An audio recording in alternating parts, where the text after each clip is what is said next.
इससे पहले सैफई में शिवपाल यादव ने मुलायम सिंह यादव को श्रद्धांजलि दी। समाजवादी पार्टी मुलायम सिंह की जयंती को धरतीपुत्र दिवस के रूप में मना रही। सबसे पहले शिवपाल सिंह यादव ने सैफई स्थित समाधि स्थल पर जाकर हवन किया। उसके बाद समाधि स्थल पर नेताजी को पुष्प अर्पित करके श्रद्धांजलि दी। और श्रद्धांजलि से पहले सैफई पंडाल में शिवपाल सिंह ने बड़े भाई रामगोपाल यादव के पैर छूकर उनका आशीर्वाद लिया। ये तीनों ही तस्वीरें इस वक्त आपकी स्क्रीन पर हैं। नेताजी को श्रद्धांजलि की तस्वीर, हवन की तस्वीर और बड़े भाई प्रोफेसर रामगोपाल यादव के शिवपाल यादव द्वारा पैर छूने की तस्वीर। तीनों ही तस्वीरें इस वक्त हमने आपकी स्क्रीन पर रखी हैं। ये सैफई की तस्वीर और तीनों महत्वपूर्ण तस्वीरें।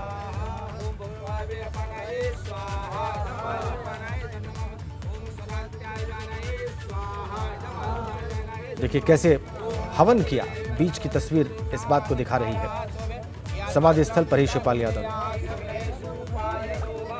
जब वहां पर पंडाल में पहुंचे तो उन्होंने पैर छुआ प्रोफेसर रामगोपाल यादव का,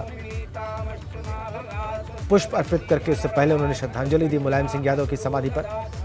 तो ये तस्वीरें आज की सुबह की, कुछ देर पहले की, और इस तरीके से आज दिन की शुरुआत की शिवपाल यादव ने सैफई में।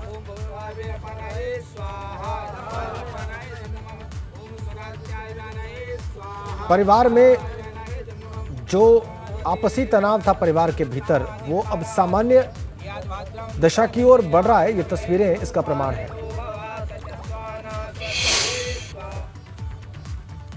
आगे बढ़ते हैं। सीएम योगी ने ग्लोबल इन्वेस्टर समिट का लोगो लॉन्च कर दिया है। दिल्ली में आयोजित कार्यक्रम में सीएम योगी ने इसे लॉन्च किया। उन्होंने इस दौरान वेब पोर्टल को भी लॉन्च किया और उन्होंने कहा कि भारत की अर्थव्यवस्था में यूपी का अहम योगदान है। उन्होंने ये भी कहा कि 5 साल में निवेश के लिए उन्होंने कई कदम उठाए। निवेश के लिए यूपी प्रोत्साहित कर रहा है। उन्होंने कहा कि यूपी पीएम मोदी के सपने को साकार करेगा और इसके लिए उन्होंने यूपी में मौजूद रिसोर्स की भी बात की। उन्होंने कहा कि देश का सबसे विस्तृत नेटवर्क यूपी में मौजूद विश्व स्तरीय स्ट्रक्चर को यूपी में विकसित कर रहे हैं। 6 एक्सप्रेसवे का काम पूरा हो चुका है। 5 एक्सप्रेसवे पर काम चल रहा है और प्रदेश में 7 एयरपोर्ट्स का संचालन हो रहा है और बंदरगाहों को सुचारू रूप से चलाने के लिए काम कर रहे हैं। 5 इंटरनेशनल एयरपोर्ट वाला पहला प्रदेश बनाने जा रहे हैं। देखिए क्या कहा मुख्यमंत्री। मंत्री जी के संकल्प के अनुरूप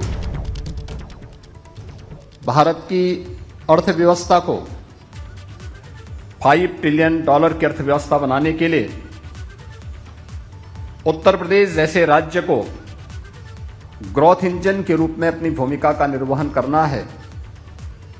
इसके लिए राज्य सरकार ने $1 ट्रिलियन इकोनॉमी के आगामी 5 वर्ष के अपने कार्यक्रम को आप सबके सामने प्रस्तुत किया है।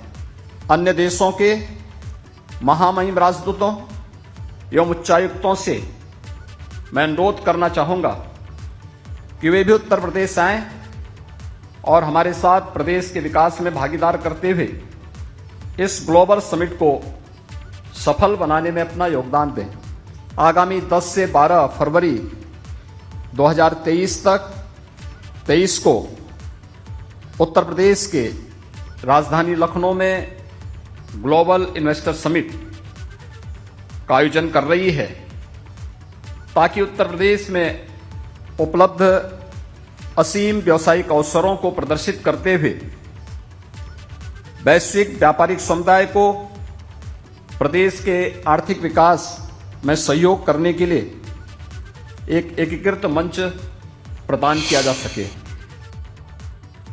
10 से 12 फरवरी 2023 तक लखनऊ में होने वाले ग्लोबल इन्वेस्टर समिट्स के लिए आज उत्तर प्रदेश के मुख्यमंत्री योगी आदित्यनाथ ने दिल्ली के सुषमा स्वराज भवन में कर्टन रेजर जारी किया। अगर बात करें तो इस दौरान मुख्यमंत्री ने अपने उत्तर प्रदेश के कार्यकाल के दौरान किए गए विकास कार्यों का भी जिक्र किया। खासतौर से उन्होंने जिस तरीके से प्रधानमंत्री नरेंद्र मोदी के मूल मंत्र को यहाँ पे दोहराया, रिफॉर्म, परफॉर्म और ट्रांसफॉर्म, यानी कि पहले रिफॉर्म करिए, फिर उसके बाद परफॉर्म करिए और फिर ट्रांसफॉर्म करिए। ये साफ तौर पर मुख्यमंत्री योगी आदित्यनाथ ने अपने उद्बोधन में कहा है। इसके साथ साथ मुख्यमंत्री ने यह भी बताया कि 40 देशों से उन्होंने संपर्क किया है निवेश के लिए, जिसमें से 25 देश उनके साथ आने के लिए तैयार है। जाहिर तौर से बात है कि उत्तर प्रदेश में निवेश को लेकर के लगातार माहौल बनाया जा रहा है और उत्तर प्रदेश के मुख्यमंत्री खुद तमाम सारे देश के जनप्रतिनिधियों के साथ संपर्क में है। आज अगर बात करें कर्टन रेजर के मौके पर तो 43 देशों के राजदूतों को आमंत्रित किया लिया गया था। इसके अलावा 13 दूसरों के औद्योगिक विकास मंत्रियों को यहाँ पे आमंत्रित किया गया था। और सबसे महत्वपूर्ण बात है कि जिस तरीके से उत्तर प्रदेश की कानून व्यवस्था बेहतर हो रही है, निवेश के लिए माहौल तैयार हो रहा है, उसका जिक्र मुख्यमंत्री योगी आदित्यनाथ ने किया। उत्तर प्रदेश के अंदर जिस तरीके से एक्सप्रेसवे का निर्माण हो रहा है, एयरपोर्ट्स का निर्माण हो रहा है और इसके अलावा बेहतर कानून व्यवस्था के जरिए निवेश की तैयारी उत्तर प्रदेश सरकार कर रही है। अब देखना यह है कि कर्टन रेजर के बाद जब 10 से 12 फरवरी 2023 को उत्तर प्रदेश के लखनऊ के अंदर ग्लोबल समिट आयोजित होता है तो किस तरीके से निवेश उत्तर प्रदेश के अंदर आता है। कैमरा सुनील कुमार के साथ अविनाश तिवारी, एबीपी गंगा, दिल्ली। इधर दिल्ली पहुंचे उत्तर प्रदेश के औद्योगिक विकास मंत्री नंद गोपाल नंदी ने कहा कि आज उत्तर प्रदेश में सबसे ज्यादा निवेश हो रहा है। यूपी निवेशकों की पहली पसंद है और आज उत्तर प्रदेश में सबसे ज्यादा अंतर्राष्ट्रीय राज्य स्तरीय हवाई अड्डे हैं। सरकार लगातार बेहतर माहौल दे रही है और इससे निवेशक उत्तर प्रदेश में आ रहे हैं। हमारे साथ बातचीत के लिए मौजूद हैं उत्तर प्रदेश के औद्योगिक विकास मंत्री नंद गोपाल नंदी जी। सर, अगर बात करें तो आज ग्लोबल इन्वेस्टर समिट हो रहा है, क्या टारगेट है, किस तरीके से उसको अचीव करेंगे? देखिए, हम सब इस बात को अच्छी तरह से महसूस करते हैं। माननीय प्रधानमंत्री जी के मार्गदर्शन में, माननीय मुख्यमंत्री जी के नेतृत्व में उत्तर प्रदेश 2017 से 2022 तक उत्तम प्रदेश बना है, अब सर्वोत्तम प्रदेश बनने की ओर अग्रसर है। आज का ये कार्यक्रम, जहां पर 13 देशों के इंडस्ट्री मिनिस्टर को हमने आमंत्रित किया है, मैं ये कह सकता हूं कि आज का ये कार्यक्रम उत्तर प्रदेश के औद्योगिक विकास में, आर्थिक विकास में मील का पत्थर साबित होने जा रहा है।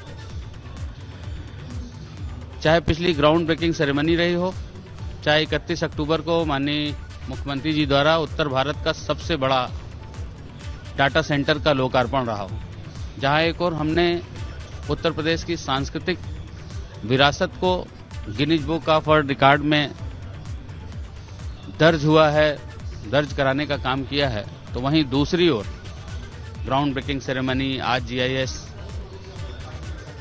ये सारे कार्यक्रम इस बात को दर्शाते हैं कि उत्तर प्रदेश आज जो पूरे देश की जो औद्योगिक नीति है उनका गहन अध्ययन करने के बाद एक ऐसी अच्छी नीति लेकर के आए हैं कि पूरे देश ही नहीं, पूरी दुनिया, मल्टीनेशनल कंपनियां भी और देश के जो बड़े उद्योग घराने हैं उत्तर प्रदेश में इंडस्ट्री लगाने के लिए और अग्रसर है। आज उत्तर प्रदेश में देश का सबसे बड़ा, पूरे देश के जो एक्सप्रेसवे हैं उसका 37.7% एक्सप्रेसवे उत्तर प्रदेश में है। आज जब हम सरकार में आए थे 2017 में केवल 2 एयरपोर्ट संचालित थे, आज 9 एयरपोर्ट संचालित है और 5 का हम MOU कर चुके हैं। 14 और 7 पर और काम चल रहे हैं। 21 एयरपोर्ट, 5 इंटरनेशनल एयरपोर्ट वाला पहला राज्य उत्तर प्रदेश देश का होगा। तो निश्चित रूप से विकास की बहुत सारी संभावनाएं हैं और इस पर माननीय मुख्यमंत्री जी रात दिन काम कर रहे हैं और हम लोग सफल हैं। कैमरा सुनील कुमार के साथ अविनाश तिवारी, एबीपी गंगा। और लखनऊ एयरपोर्ट पर यात्रियों के हंगामे की बड़ी खबर आ रही है। एयर एशिया के यात्रियों ने एयरपोर्ट पर हंगामा कर दिया है। सुबह 9 बजे की फ्लाइट की अब तक उड़ान नहीं भरने की वजह से ये यात्री भड़क गए हैं और हंगामा कर रहे हैं। एयर एशिया के स्टाफ को यात्रियों ने घेर लिया है वहां पर। ये लखनऊ से बड़ी अपडेट इस वक्त। एयर एशिया के यात्री हंगामा कर रहे हैं इसलिए क्योंकि उनकी फ्लाइट का वक्त था सुबह 9 बजे। उसने अब तक टेक ऑफ नहीं किया, इससे वो गुस्से में आ गए, भड़क गए, घेर लिया उन्होंने एयर एशिया के स्टाफ को। और शामली में विद्युत विभाग की कारगुजारियों से 12 गांव के लोग परेशान हैं। इन लोगों का दावा है कि फ्री बिजली कनेक्शन के नाम पर इनके घरों पर कई सालों पहले विद्युत मीटर लगाए गए थे। आज तक ये चालू नहीं हुए और अब उनसे 40 से 60 हजार की वसूली की जा रही। हालांकि पश्चिमांचल विद्युत वितरण निगम लिमिटेड शामली के अधीक्षण अभियंता राम कुमार ने बताया कि मामले की जांच के लिए टीम भेजेंगे और ग्रामीणों की चिंताओं को दूर किया जाएगा।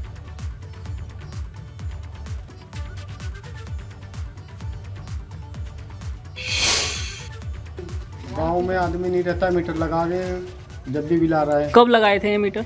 3 साल करीब हो गया। अच्छा, क्या क्या के लगाए थे?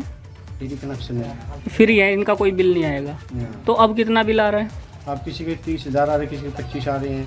ये पूरा मामला है जी कुछ है, तो ये फ्री का कलेक्शन करके हर लगाए गए। क्या लगाए गए थे?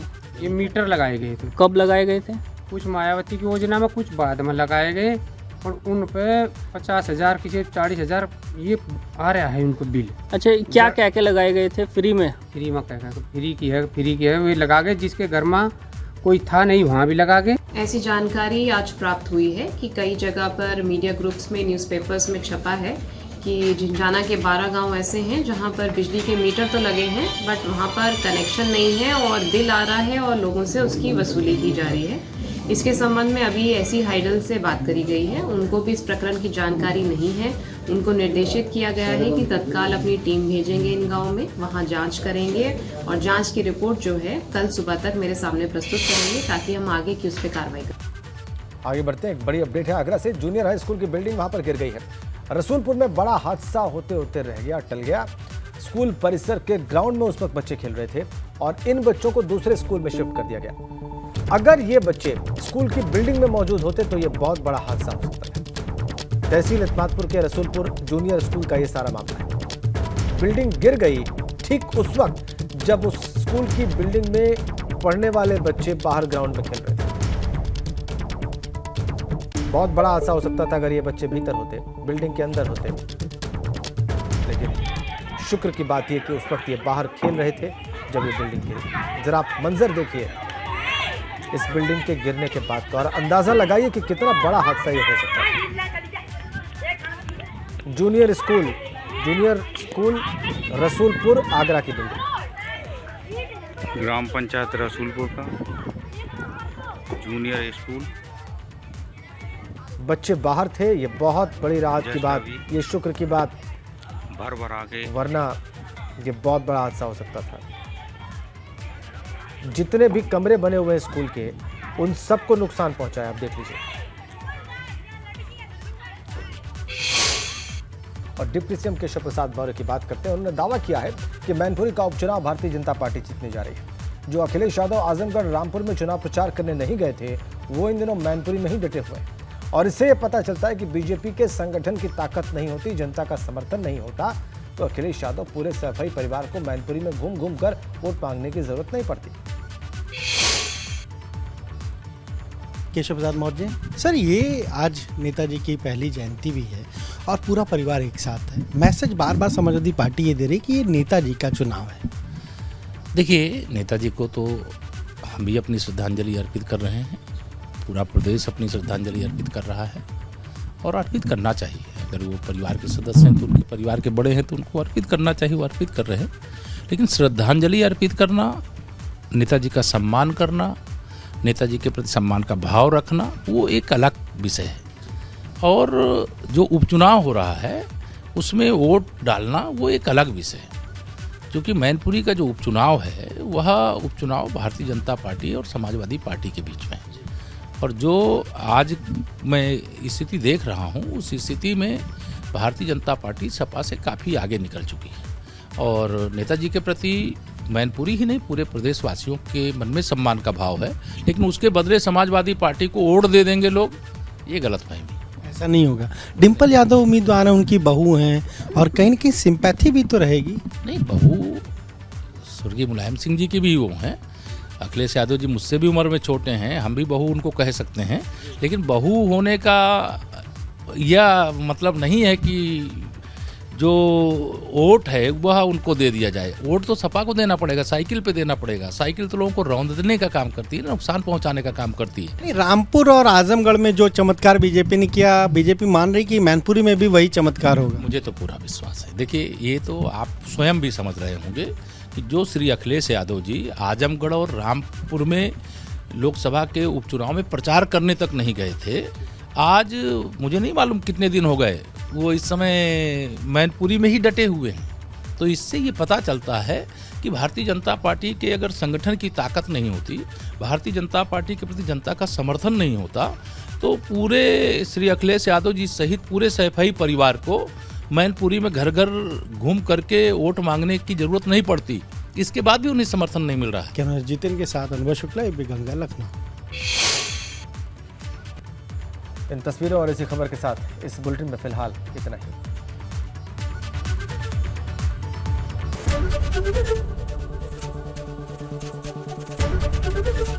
एबीपी गंगा, खबर आपकी, जुबान आपकी।